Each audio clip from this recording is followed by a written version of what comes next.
Our bin closed down. I have in my hand a piece of paper from the council. Right, I want to start this calmly, but I probably won't manage it. A few nights ago, I was sitting in the kitchen at Diddley Squat, mud on my boots, tea going cold, the tractor outside refusing to start again. And on the television, in prime time, was King Charles standing in the immaculate gardens of Windsor Castle, telling the nation that British farming must return to nature, that chemicals are destroying the soil, that we must accept short-term hardship in order to protect the future. It all sounded very gentle, very sincere, very beautiful, and completely disconnected from the reality of farming. Here's the first thing people need to understand. Nature does not send invoices. Banks do. You can talk about harmony with the land all you like, but at the end of every month there is a mortgage to pay, fuel bills to cover, machinery to repair, workers to pay, and interest that does not care about poetry or moral responsibility. When someone says short-term hardship, what they mean, in real farming terms, is this: one bad season, one drop in yield, one spike in costs, and you are finished. Not spiritually challenged. Finished. And before anyone says I'm just shouting from the sidelines, let me be absolutely clear. I didn't argue against organic farming from a sofa. I didn't dismiss it from a boardroom. I tried it. Properly. I took land at Diddley Squat and did exactly what the idealists recommend. No chemical fertilizers. No pesticides. Let nature decide. What happened next was not a philosophical debate. It was a biological one. The pests moved in as if I'd rolled out a red carpet. Weeds exploded. Crops struggled. Yields collapsed. And the spreadsheet, which is the only thing that ultimately decides whether a farm survives, turned bright red. At this point, people always say the same thing. Be patient, trust the process, think long term. That is very easy to say when your income does not depend on what comes out of the soil this year. Patience does not fix a broken combine harvester. Patience does not negotiate with the bank. Patience does not keep a family farm alive when the numbers no longer add up. Farming is not a lifestyle experiment. It is food production under brutal financial pressure. And this is where the conversation becomes deeply uncomfortable, because it stops being about intentions and starts being about maths. Organic farms praised in speeches and documentaries routinely produce around 2 tons of wheat per acre. Conventional farms, using modern methods, produce closer to 8. That is not a marginal difference. That is the difference between feeding a country and not feeding it.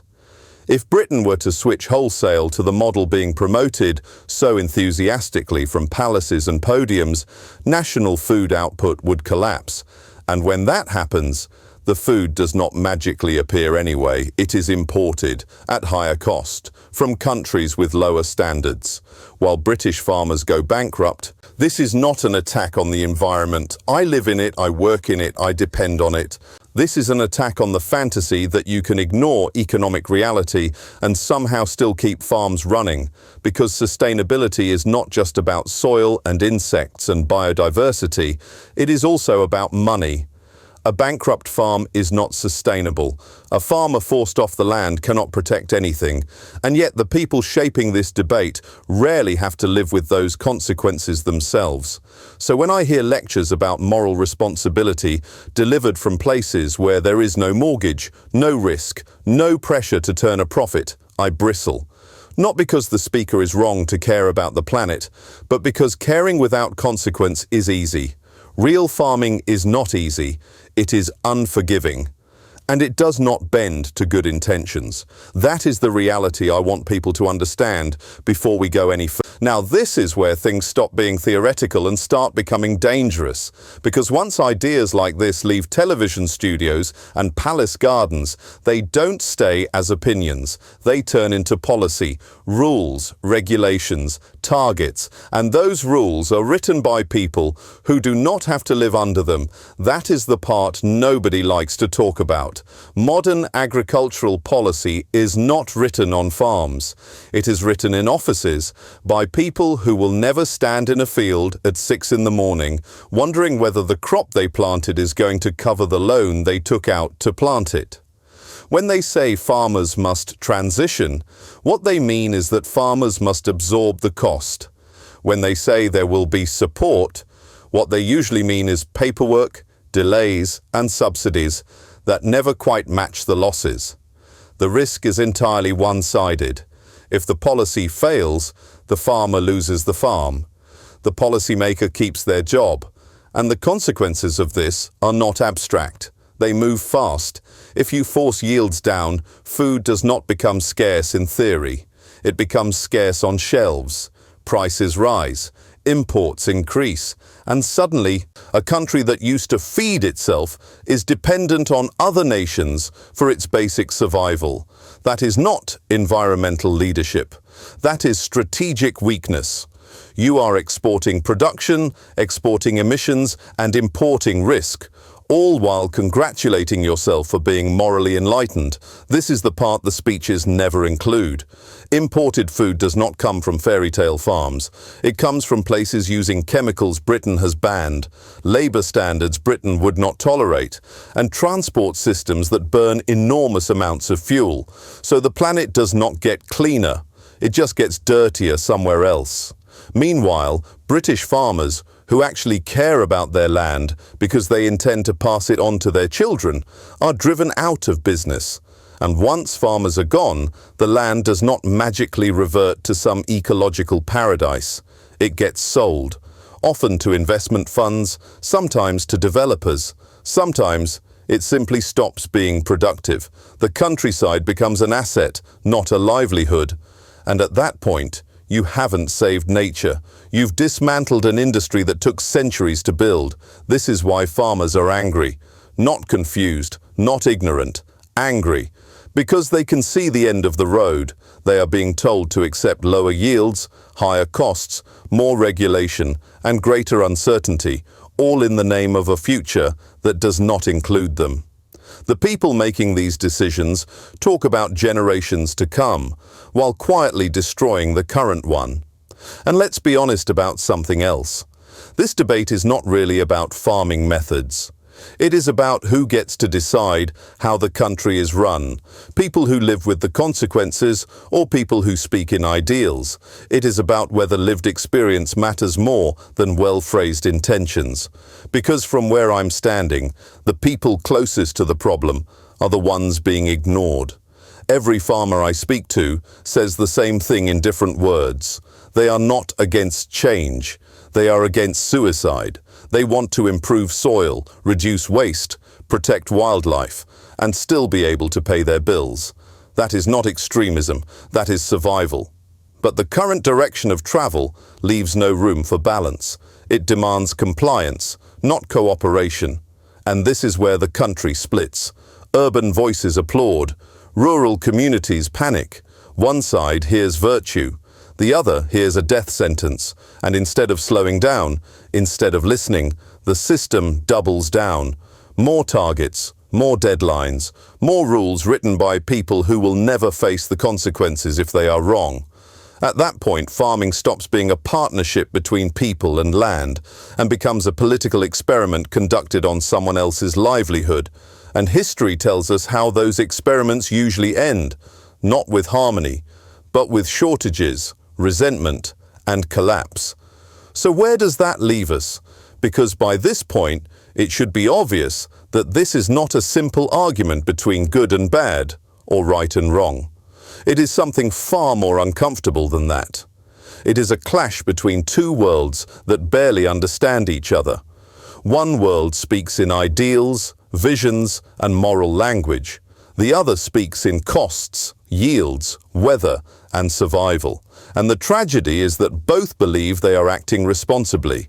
King Charles genuinely believes he is safeguarding the future. I don't doubt that for a second.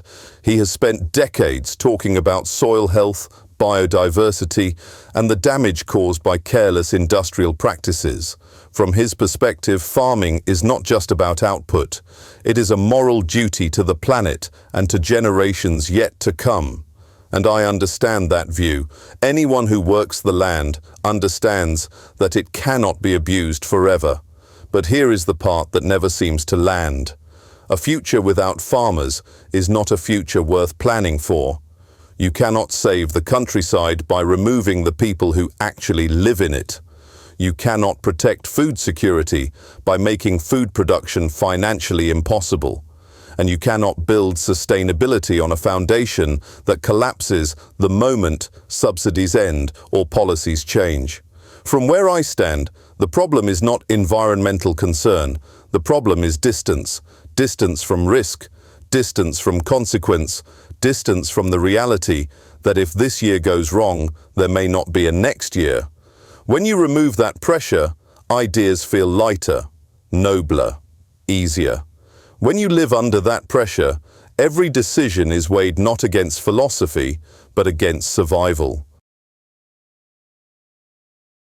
This is why farmers feel talked down to, not consulted, not partnered with, but instructed, told what they must become, rather than asked what is actually possible.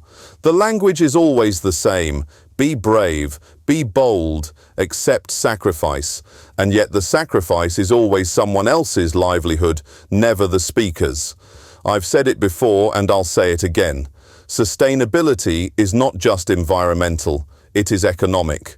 A system that cannot pay its way will not endure. A farm that cannot make money will not exist. And once it is gone, all the wildlife corridors and noble intentions in the world will not bring it back. The danger now is that we push too far, too fast, driven by applause rather than evidence, that we confuse virtue signaling with effective policy, that we mistake ambition for realism, and by the time the damage becomes obvious, the people who warned about it will already be gone. I am not arguing for going backwards. I am arguing against going blind. There is room for improvement. There is room for better soil management, smarter use of chemicals, and genuine environmental gains. But those solutions must be grounded in reality, tested on working farms, and shaped by the people who actually feed the country. Otherwise, they are not solutions. They are experiments. And experiments, when they fail, are quietly abandoned. Farms, when they fail, are lost forever. So when you hear speeches about the future of farming, ask a very simple question: who carries the risk? Who pays the price if this goes wrong? Who loses their land, their income, and their way of life? Because until that question is answered honestly, this debate will never be resolved. One side will keep talking about what ought to be, the other will keep dealing with what is, and Britain will remain stuck between royal idealism and rural realism, unable to choose because choosing properly would require admitting that good intentions are not enough.